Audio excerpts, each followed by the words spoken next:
This is Rod, and I just want to cover a few things here with the project. We are with Color. I'm with Color Coded is our name for the group, and we are doing a colorblind project, or a project that is to help aid colorblind people to see better, to see their images, see details in them that would not readily be apparent. Excuse me.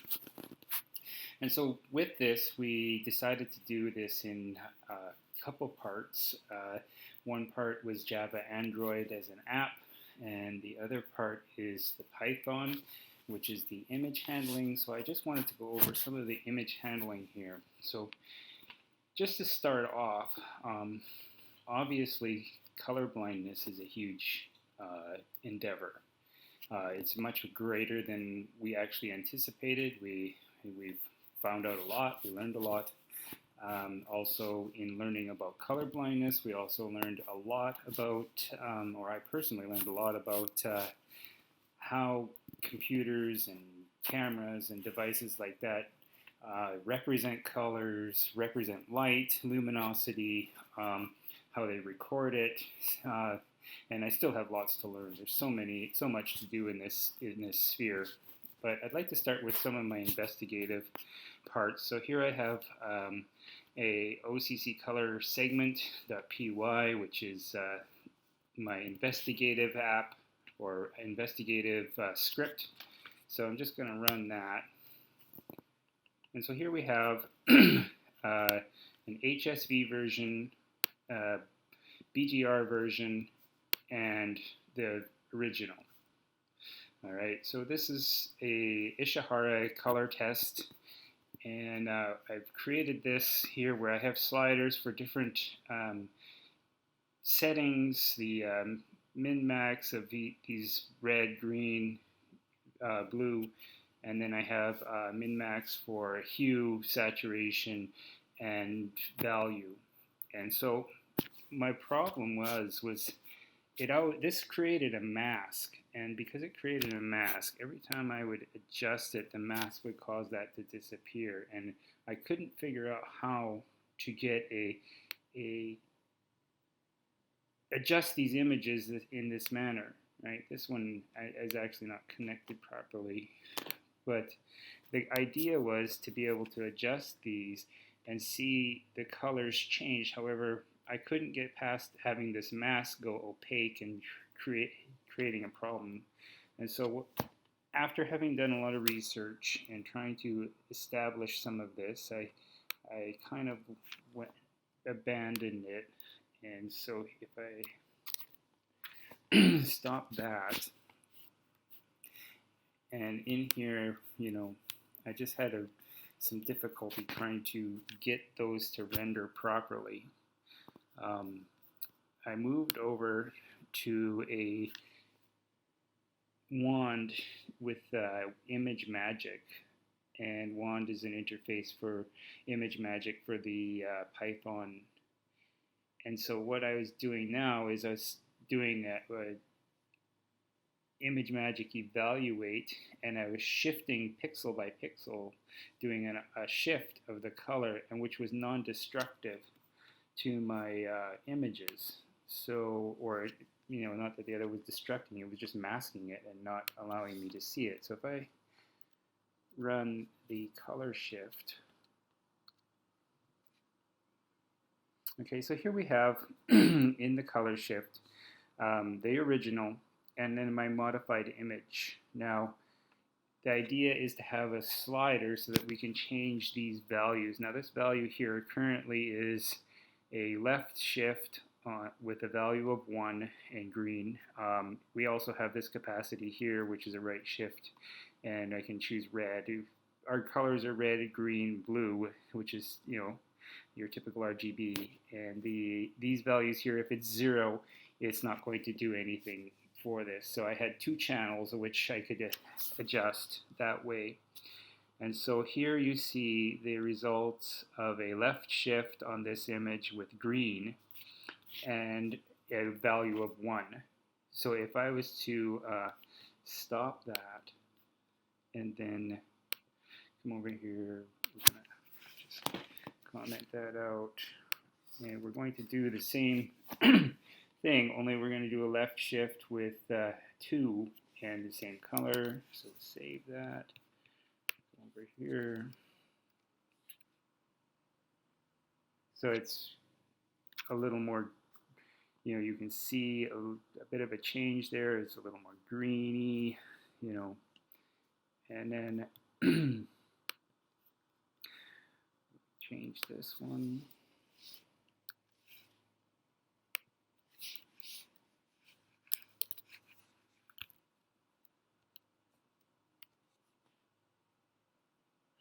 Now we've gone to a blue shift.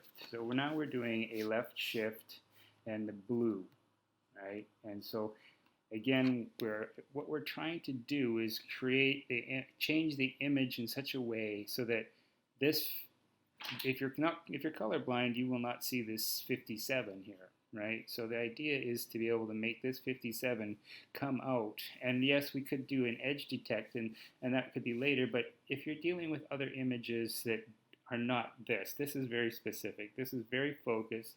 It has a great metric for measurement, but other images don't. You might not see the details in there, and we also might not edge detect it. We might not see it either, and the idea is to create it so that those who are struggling with this issue can see those things themselves. And so here we're going to take the next one, and this is going to be, again, the blue. We're just bumping up the level to 2, but we're doing a right shift this time. Excuse me. So, as you can see, it's gone from a bluish color to a yellow. It's actually pretty good. We have some control. We have some, I'd like to see a lot finer, nuanced abilities with what the direction we were headed. And what did I just do here? There we go. Yeah. Comment that out. Did that. And this time we're running it with a left shift, a value of 1, and it's red this time. And so we're going to see that. And so basically we just obliterated the values, so that's not going to work well for them. But as you can see, we do have some good ability to change our images to present an opportunity for the user to experiment with things. This time we're doing a left shift, same color, red, again, a value of 2.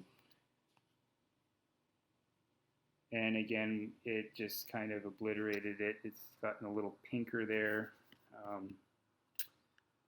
And then I have one more last test. I mean, I could do this for quite a while and, make you really bored. But yeah, I just wanted to demonstrate what this is capable of. And so if we do this one, this is a right shift with red. And so we get a more cyan color. Obviously, this is a little more hidden. So we were more successful, it seemed, with some of the greens and blues to break out the images. But with the Ishihara test, there's several different images that have different qualities, and this gives us some flexibility. We give the user some flexibility in what they could do in order to refine that. And so our ideal goal was to take these settings, give them to the user to adjust them, and save what they get. So if, let's say, I think, if I recall, one of the better ones might have been, go with the blue here. Yeah, it's still a little difficult, but you get the idea here. So if they can see that, then they can say, hey, I see that, and I can save that. And then through the test, the ideal would be to formulate a foundational filter so that we can start applying that to a wider range of images that aren't as well defined as these in their metrics. And so that is our Python portion of the app. We did struggle a bit with integrating Python with Java and Android. And so, yeah, I would just like to end this with thank you. Honestly, I learned a lot. I've never coded in Python. I've learned a lot in Python and image handling. And there are reasons why there's no solution for this, for color blindness. I looked at Daltonization, and even that research, the Daltonization of images and things, it's old. It doesn't. I don't see a lot of new work on it. I don't see a lot of newer work out there. I maybe missed something, but yeah, it's definitely well beyond the scope of this course where we took on that we could actually come up with a really good solution. And so, yeah, it's something that we can consider further on down the road, but I definitely am going to keep this in mind. And thank you very much. Alright, so we're just going to load up the OpenColor app that we made here. Just kind of show you what it looks like when it loads up. Kind of has a cool little thing at the beginning here, but it's a pretty simple app. It's got a few different options on the bottom. So the first part is just the test that it runs through. So following test is the Isahara test. It detects red-green color deficiency. You're given 10 images, and if you can't identify the number, you just hit not sure.